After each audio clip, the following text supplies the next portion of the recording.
Dari mana sumber kesalahan Alkitab sampai 6.500? Dari mana ya sumber kesalahannya Alkitab sampai 6.500 lebih atau 20% ya. Saya Pendeta Tan Honai dari Gereja Alkitab Allah Esa Firman Utama Gaifu. Saya ditanya, Pak Pendeta HTD, itu Alkitabnya orang Kristen? Sebenarnya orang Protesan, bukan orang Kristen. Alkitabnya orang Protesan yang disebut terjemahan baru 2, TB2, sudah diakui oleh mereka sendiri. Alkitab kami kesalahannya 6.500 lebih dari 31.000 ayat. Kalau yang salah itu kata, otomatis kata ini ada di dalam ayat, ya.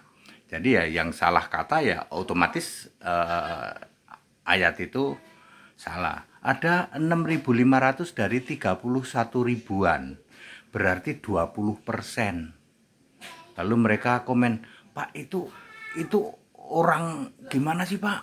Ya, mereka mengomentari, kok nggak waras Pak? Alkitabnya kesalahannya 20%, kok masih dijadikan kitab yang disuci-sucikan? Ya.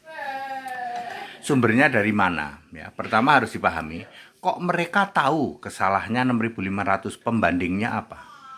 Pembandingnya adalah Alkitab Kristen jalur murni dan konsekuen. Mereka pembandingnya itu, ya. Karena dibandingkan dengan Alkitab Kristen yang kami pakai, kami kan orang Kristen. Kami bukan orang Protesan, kami bukan orang Katolik, kami bukan orang Ortodoks, bukan orang Mormon, bukan orang pantai-pantaian, bukan orang karismatik. Kami orang Kristen, Alkitabnya murni dan konsekuen, kesalahannya 0. Mereka bandingkan itu. Lalu kedua, sumbernya dari mana? Ya, sumbernya itu dari Tanakh, Talmud, Targum, itu kitabnya orang Yahudi. Kemudian dari Codex Sinaiticus, yaitu Alkitab, itu kitab-kitab palsu semua itu. Lalu Codex Vaticanus, lalu dari Deuterokanonika. Itu sumber kesalahannya dari situ. Saya sering menyebutnya kitab-kitab tercemar, termasuk kitab Ibrani, Yunani yang tercemar gara-gara Septuaginta yang salah mengartikan. Itu. Jadi sumbernya ya dari Tanakh, Talmud, Targum, Codex Sinaiticus, Codex Vaticanus, Naskah Yerusalem, kemudian dari Septuaginta tercemar, belum dari Deuterokanonika. Itu jadilah kitab yang sudah diakui oleh mereka kesalahannya 20%.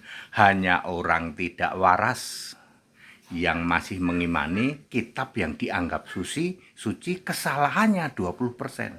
Sebuah kitab suci itu salah satu aja, itu sudah gugur.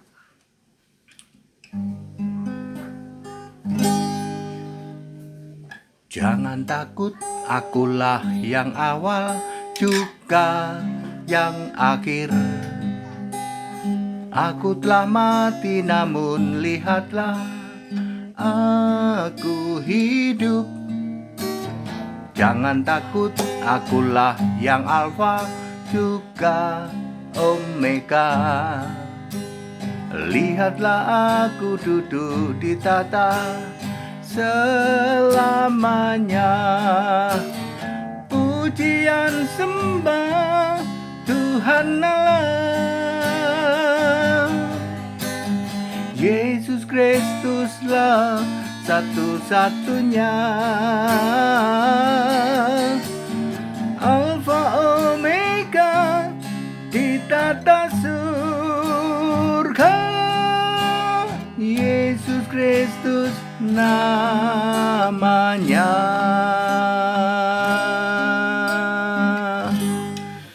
Jadi sudah terjawab ya, dari mana sumber kesalahan sampai 6.500 lebih atau 20% ya. Jadi Bapak Ibu Saudara, yuk kita kembali ke Alkitab yang jalur lurus. Alkitabnya Kristen yang murni dan konsekuen, kesalahannya 0%. Cirinya gampang, di Perjanjian Baru ada huruf merah, ada huruf hitam. Pakai bahasa Indonesia, di Perjanjian Baru ada huruf merah, ada huruf hitam. Ya, itu kesalahannya 0%. Ya, seperti itu. Supaya apa? Ya, kita memahami dengan benar, ya, benar Alkitabiah. Itu disebut orang Kristen. Kalau yang kitabnya salah itu bukan orang Kristen nih. Itu disebut orang Nasrani, disebut Nasrani atau disebut orang-orang denominasi lah ya. Back to the scripture, kembali ke Alkitab yang murni dan konsekuen, Alkitab Kristen yang kesalahannya 0%. Haleluya, amin.